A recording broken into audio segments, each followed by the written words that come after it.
Question number 19, यहाँ पे हमें सिंपल कैश बुक बनाना है जिसमें सन 2015 को 1 दिसंबर को हमारा कैश बैलेंस था 7,750।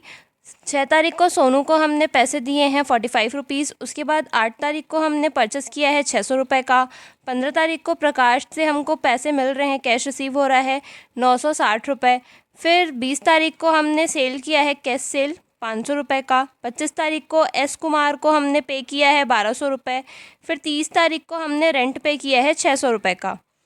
तो इसके लिए सॉल्यूशन होगा, तो सिंपल कैश बुक का फॉर्मेट होता है date particular VN number LF amount, date particular VN number LF amount. सबसे पहले हम यहाँ पे दिसंबर 1 बैलेंस ब्रॉड डाउन लिखेंगे जो कि हमारा कैश बैलेंस था 7,750 रुपये का। फिर 6 तारीख को हमने सोनू को पे किया था 45 रुपये, तो इसका जनरल एंट्री होगा सोनू अकाउंट DR2 कैश। तो क्योंकि कैश क्रेडिट हो रहा है इसलिए यहाँ पे हम क्रेडिट साइड पे लिखेंगे बाय सोनू 45 रुपये। इसके बाद 8 तारीख को हमने परचेस किया था 600 रुपये का, तो परचेस का एंट्री होगा परचेस अकाउंट DR2 कैश। तो यहाँ भी कैश क्योंकि क्रेडिट हो रहा था इसलिए हम यहाँ पे लिखेंगे बाय परचेस 600 रुपये क्रेडिट साइड पे। फिर 15 तारीख को प्रकाश से हमको पैसे मिल रहे हैं 960 रुपये का, तो इसका एंट्री होगा कैश अकाउंट DR2 प्रकाश। इसलिए हम कैश बुक के डेबिट साइड पर लिखेंगे टू प्रकाश 960 रुपये। इसके बाद 20 तारीख को हमने कैश सेल किया है 500 रुपये का, तो इसका जनरल एंट्री हो जाएगा कैश अकाउंट DR2 सेल्स और डेबिट साइड पे हम लिखेंगे टू सेल्स 500 रुपये। फिर 25 तारीख को एस कुमार को हमने पे किया है 1200 रुपये, तो इसका एंट्री होगा S Kumar account DR2 cash. तो क्योंकि यहाँ पे कैश अकाउंट क्रेडिट हो रहा है इसलिए हम यहाँ पे लिखेंगे एस कुमार और 1200 रुपये लिखेंगे। इसके बाद 30 तारीख को रेंट हमने दिया है 600 रुपये का, तो इसका जनरल एंट्री होगा रेंट अकाउंट DR2 कैश। तो क्योंकि यहाँ पे कैश जो है वो क्रेडिट हो रहा है इसलिए हम यहाँ पे लिखेंगे बाय रेंट 600 रुपये। उसके बाद हम टोटल करेंगे 7,750, 960 रुपये, 500 रुपये, इन सबको टोटल करेंगे तो आ जाएगा 9,210 रुपये। और उसमें से 45, 60, 1200 और 600 को जोड़ करके 9,210 में से माइनस करेंगे तो हमारा बैलेंस कैरी डाउन आएगा 6,765 रुपये। यही हमारा आंसर होगा। क्वेश्चन नंबर 20, यहाँ पे भी हमें सिंपल कैश बुक ही बनाना है जिसमें सन 2016 को दिसंबर 1 में हमारा कैश इन हैंड दिया हुआ था 1200 रुपये, ये हमारा कैश बैलेंस है।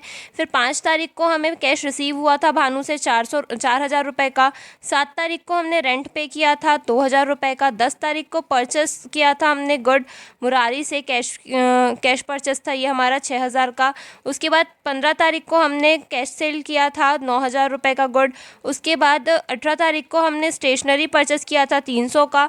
22 तारीख को राहुल से उसका मतलब हमने पैसा पे किया था राहुल को 2,000 रुपये। और 28 तारीख को सैलरी पे किया था 1,000 का। 30 तारीख को रेंट पे किया था 500 का। तो इसके लिए सॉल्यूशन होगा, तो सिंपल कैश बुक के लिए फॉर्मेट होता है date particular VN number LF amount, date particular VN number LF amount.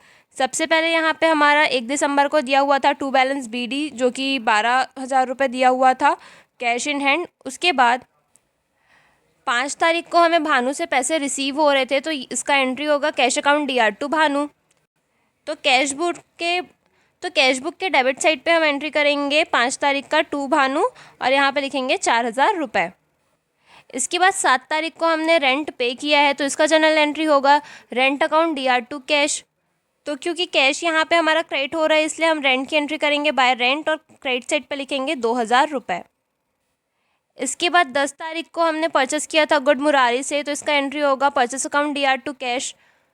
फिर से क्योंकि कैश हमारा क्रेडिट में आया है इसलिए हम लिखेंगे बाय परचेस और यहाँ पे 6,000 रुपये लिखेंगे। फिर 15 तारीख को हमने गुड सोल्ड किया है कैश में, तो इसका जनरल एंट्री होगा कैश अकाउंट DR2 सेल्स 9,000 का है, तो हम डेबिट साइड पे लिखेंगे टू सेल्स और यहाँ अमाउंट में लिखेंगे 9,000 रुपये। इसके बाद हमने स्टेशनरी परचेस किया था, तो इसका जनरल एंट्री होगा स्टेशनरी अकाउंट DR2 कैश। फिर कैश अकाउंट के क्रेडिट साइड पे हम एंट्री करेंगे बाय स्टेशनरी और कैश में लिखेंगे 300 रुपये। फिर 22 तारीख को हमने राहुल को पैसे पे किए थे, तो इसका जनरल एंट्री होगा राहुल अकाउंट DR2 कैश और ये है 2,000 रुपये का। फिर हम क्रेडिट साइड पे क्योंकि कैश आ रहा था इसलिए हम यहाँ पे क्रेडिट साइड पे लिखेंगे बाय राहुल 2,000 रुपये। फिर 28 तारीख को हमने सैलरी पे किया है 1,000 रुपये का, तो इसका एंट्री होगा salary account D R to cash. ये भी क्रेडिट साइड पे आ रहा है, इसलिए हम यहाँ पे लिखेंगे बाय सैलरी 1,000 रुपये। इसके बाद 30 तारीख को हमने रेंट पे किया है 500 रुपये का, तो इसका जनरल एंट्री होगा rent account D R to cash. तो यहाँ भी क्योंकि कैश क्रेडिट साइड पे आ रहा है, इसलिए यहाँ पे हम लिखेंगे बाय रेंट 500 रुपये।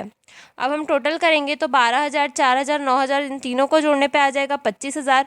उसके फिर हम क्रेडिट साइड में 2,000, 6,000, 300, 2,000, 1,000 और 500 को जोड़ करके 25,000 से माइनस करेंगे तो हमारा बैलेंस आएगा 13,200 का, जो हमारा बैलेंस कैरी डाउन होगा और यही हमारा आंसर भी होगा।